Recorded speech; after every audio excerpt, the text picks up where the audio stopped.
welcome to 499. It's another update this week. We've been very busy. We've had a lot of customers' cars come in, a lot of quotes to be doing. We've been out quoting, haven't we? We've had a few go off to sandblasters, so they're all ready to go. Got a Cooper in that's having a bit of work done. And we've been trying to get on this clubman as much as possible. We've got the rear windows out, the looms out. What else is out? Lots of bits on the floor like the seatbelt mounts and the seat mounts. And doors are off. The doors on the right hand side was very easy to get off. The two top bolts just sheared straight off. That was a blessing in disguise. So that was the bottom two bolts just to undo. Nice and easy. The other side, three come off nice. And the very top one, like always, just rounded straight off. So I said to Maddie, the A panel's got to come off anyway. Let's get the grinder out. You know, it's already resorted to that. Let's sort this out once and for all, just cut it straight off sort of thing. We're getting new hinges anyway, so it didn't really matter, did it? So the engine's all ready to come out. I've just got to get the engine crane into place. Where I've been moving stuff around in the workshop, it was just easier to have the clubman over to one side for this week. So we're pushing that out, and the next update will be with the engine out. Then the subframes will be coming off. You'll see in the video under one of the rear, I don't know why the lights just got a bit weird.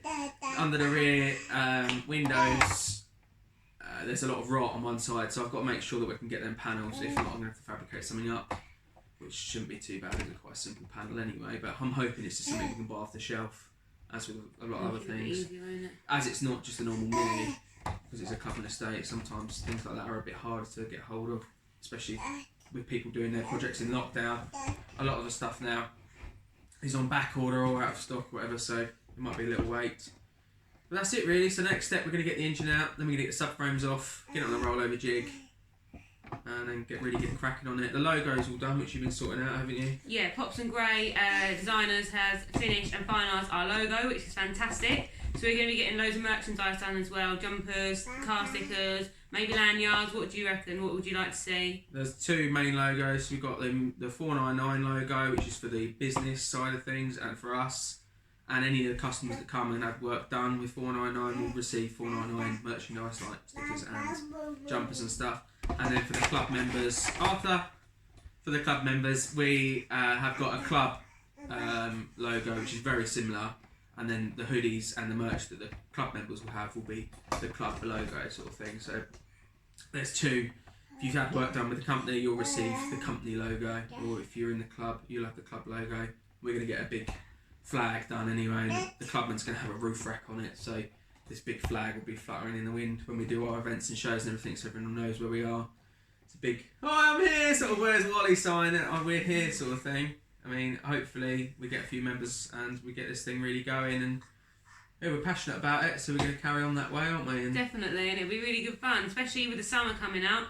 And it's been nice, the people that we have been quoting, obviously our viewers, our few viewers that we have every week, but the people we've been quoting, some of them have seen our videos, and it's been quite strange turning up to the sort of garages and things, and they're going, oh yeah, my Maddie's in the car, does she want to come and have a look as well? And it's a bit like, oh, you know, it's the smallest bit of fame we've ever had in our lives, and it feels good. But that's it really, so we're going to carry on, and we'll see you next week.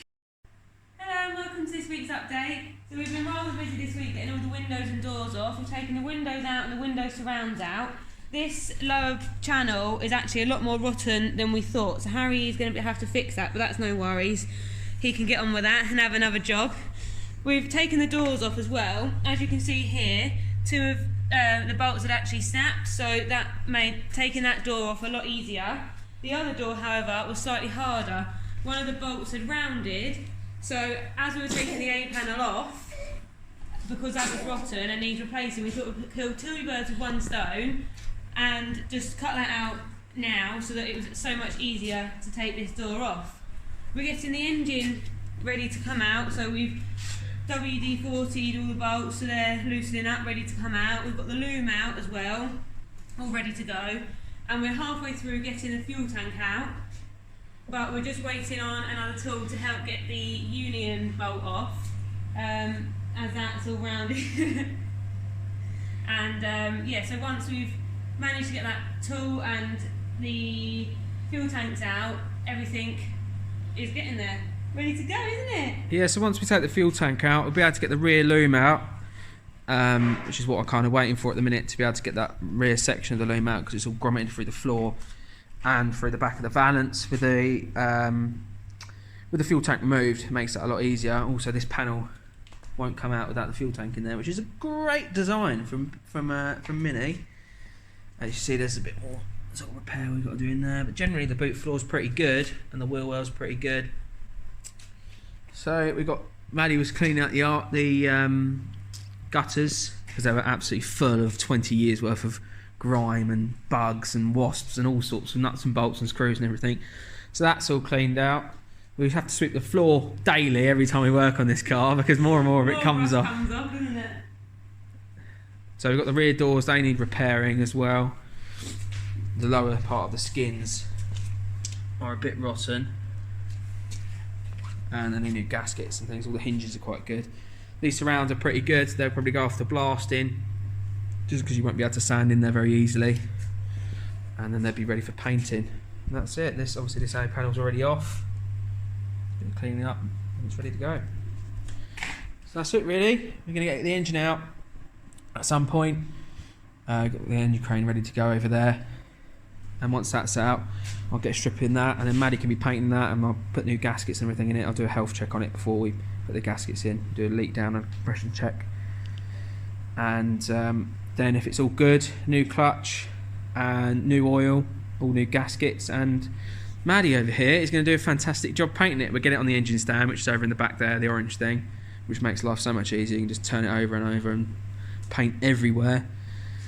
So that's it really. If you stay tuned, like and subscribe, we'll be updating every week around the same time. Some weeks obviously there'll be more updates than others. Obviously we've got other projects on the go. We've just had a pickup leave to go to sandblasting, so I've been sorting that out today. So it's kind of an on the side project that we're trying to get done as not as quickly as possible, but we're trying to get done for a deadline, so we are doing as much as we can when we can on it. So that's it. Thank you very much. Thank you.